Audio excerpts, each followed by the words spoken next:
नमस्कार। तर हा होता गुणमयच्या शाळेचा दुसरा दिवस। गुणमय शाळेत गेला आणि दुसऱ्याच दिवशी त्याला व्हायरल इन्फेक्शन झालं।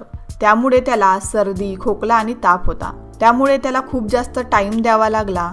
त्याचबरोबर आम्ही नवीन घरामध्ये शिफ्ट झालेलो आहे, त्यामुळे इथं खूप सारे आवाज येत राहतात, म्हणून व्हिडिओ टाकायला थोडासा लेट झाला। चला तर मग बघूया गुणमयला टिफिनमध्ये मी काय दिलं होतं, त्याचबरोबर आम्ही सकाळी जेवणाला काय बनवलं होतं। तर माझ्या सकाळची सुरुवात मी जशी रोज करते तशीच मी कोमट पाणी पिऊन केली। त्याचबरोबर सर्व आवरल्यानंतर मी स्वयंपाकाला सुरुवात केली। तर आजचा आमचा मेनू होता वरण, भात, पोळी आणि कारल्याची सुकी भाजी। तर आधी मी वरण भाताचा कुकर लावून घेतला। त्यानंतर कारले छान पातळ असे कापून घेतले। तुम्ही जर का या प्रकारे कारल्याची भाजी बनवली तर तुमची भाजी बिलकुलही कडू होणार नाही आणि लहान मुलं पण खूप आवडीने खातील। गुणमय पण खूप ही भाजी आवडीने खातो। तर त्यासाठी इथं मी कारल्यांवरती 2 ते 3 चमचे मीठ टाकून घेतलेलं आहे आणि कारल्यांना मीठ लावून घेतलेलं आहे आणि याला आपल्याला थोडा वेळ असंच ठेवायचं आहे। त्याचबरोबर मी इथं पोळ्यांसाठी कणिक भिजवून घेतली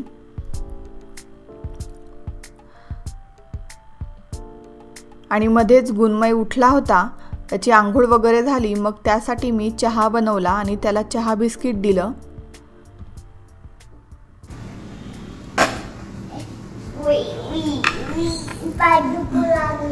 बसा।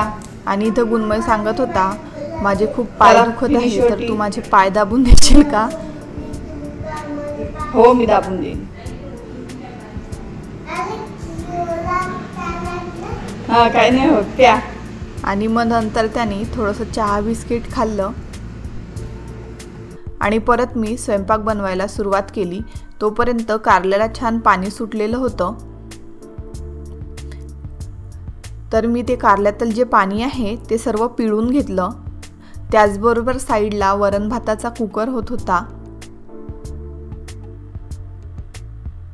कारलं पिळून झाल्यानंतर कारलं छान तेलामध्ये थोडंसं क्रिस्पी होईपर्यंत तळून घेतलं।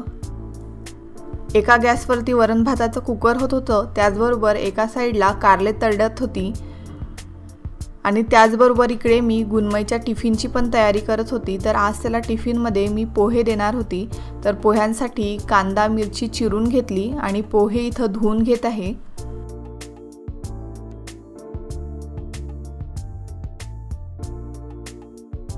वरण भाताचा कुकर झाल्यानंतर मी पोहे बनवून घेतले। त्यासाठी कढईमध्ये तेल टाकलं। तेल गरम झाल्यानंतर आधी मी शेंगदाणे छान परतवून घेतले आणि शेंगदाणे काढून घेतले। शेंगदाणे जर का या प्रकारे तुम्ही आधीच तळून घेतले आणि नंतर पोह्यांमध्ये टाकले तर ते छान थोडेसे क्रंची राहतात, नाहीतर आपण फोडणीत घातले तर ते नरम होऊन जातात। त्यानंतर मी तेलामध्ये जिरं, मोहरी, मिरची आणि कांदा टाकून घेतला आणि कांदा आपल्याला छान मऊ होऊ द्यायचा आहे।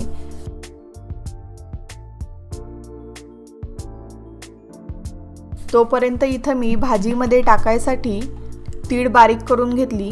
तीळ ॲक्च्युली मी आधीच भाजून ठेवते, त्यामुळे जेव्हा गरज लागली तेव्हा पटकन घेता येते आणि तेवढा वेळ वाचतो। त्याचबरोबर दुसऱ्या गॅसवरती कारले पण फ्राय करत होती।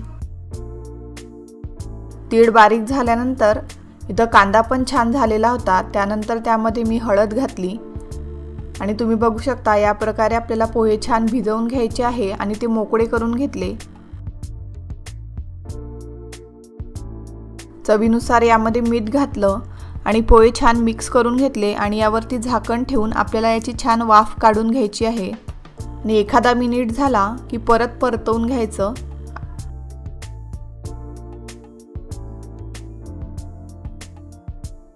त्यानंतर यामध्ये घातलं शेंगदाणे, कोथिंबीर आणि थोडंसं लिंबू आणि आता आपल्याला हे मिक्स करून घ्यायचं आहे आणि एखाद्या मिनिटासाठी पोहे गॅसवरती परतवून घेतले आणि आपले पोहे तयार झाले।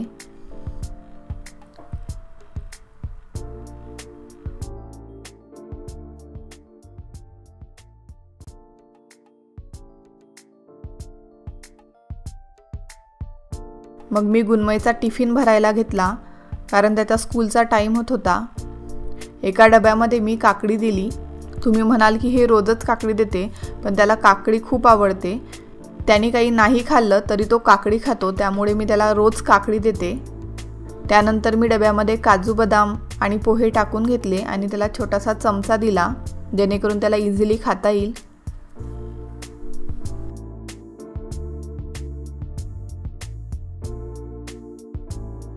आणि त्याची बॅग भरायला घेतली आणि बॅग भरायला घेताच त्याला समजलं की त्याला स्कूलला जायचं आहे. तर त्याचं रडणं सुरू झालं आणि म्हणत होता मला स्कूलला नाही जायचं म्हणून.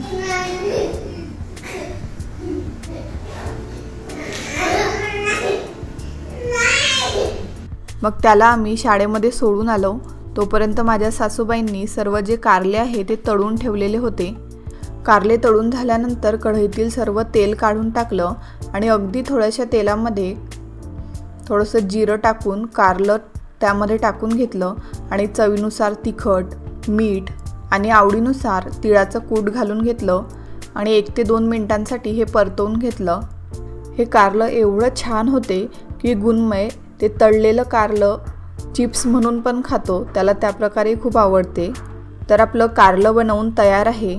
वरण भाताचं तर कुकर झालेलाच होता, पण वरण बनवून घ्यायचं होतं. त्यासाठी डाळ काढून घेतली, त्यामध्ये हळद मीठ टाकून ती छान मॅश करून घेतली.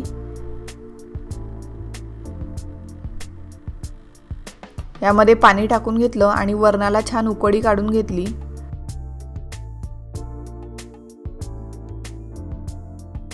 तर आपलं कारलं पण तयार आहे आणि माझ्या सासूबाईंनी पोळ्या पण बनवून ठेवलेल्या होत्या.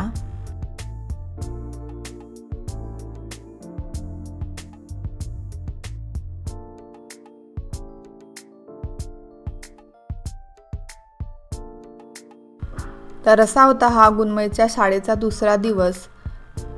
Thank you for watching.